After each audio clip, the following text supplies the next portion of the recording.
O Supremo Tribunal Federal voltou a analisar se mantém Edinaldo Rodrigues na presidência da CBF, a Confederação Brasileira de Futebol. A repórter Janaína Camelo de volta aqui ao Jornal Jovem Pan com as últimas informações. Como é que está essa discussão, Janaína? Bem-vinda mais uma vez.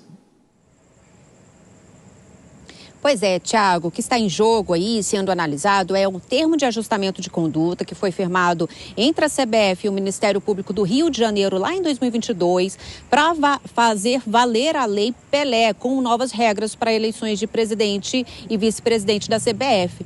Então, nisso que foi eleito aí Edinaldo Rodrigues, presidente da CBF, até 2026, com a maioria dos votos das federações estaduais. Essa eleição aconteceu em janeiro do ano passado. E aí, em março do ano passado, e aí em dezembro, o Tribunal de Justiça do Rio de Janeiro anulou esse termo de ajustamento de conduta, alegando aí que o Ministério Público não tem legitimidade para interferir na CBF. Com isso, então, Edinaldo Rodrigues foi destituído do cargo. No lugar dele, ali como interino, ficou o então presidente do Superior Tribunal de Justiça Desportivo, na época, José Perdiz. Então, tanto Edinaldo Rodrigues quanto o Ministério Público entraram com recurso no STJ, ambos os recursos foram recusados, foram negados, e esse caso veio parar aqui no Supremo Tribunal Federal. Então, coube ao ministro Gilmar Mendes conceder uma liminar que deu direito a Edinaldo Rodrigues voltar ao cargo, isso em janeiro deste ano. Então, esse caso ele chegou aqui no STF, Thiago, a partir de ações de dois partidos políticos aí, dizendo que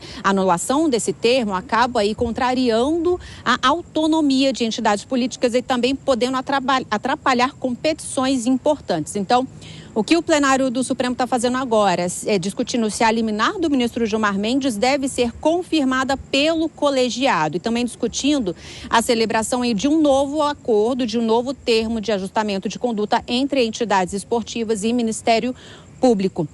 Ao ler o seu voto hoje, o ministro Gilmar Mendes, ele defendeu a legitimidade do Ministério Público, disse que o esporte é um direito social e aí depois de mais de 3 horas de ler o seu voto, durante toda a sessão de hoje foi sobre a leitura do voto do ministro, o ministro Flávio Dino pediu vista desse caso, desse julgamento, para analisar melhor o processo, né? Então ele tem 90 dias para devolver esse processo, então não tem uma data nova aí para retomada desse julgamento. Enquanto isso, então, Edinaldo Rodrigues continua aí, presidente da CBF, continua valendo aí a liminar do ministro Gilmar Mendes. Thiago. Pois é, sempre instabilidade na CBF. Janaína Camelo com as informações do Judiciário em Brasília.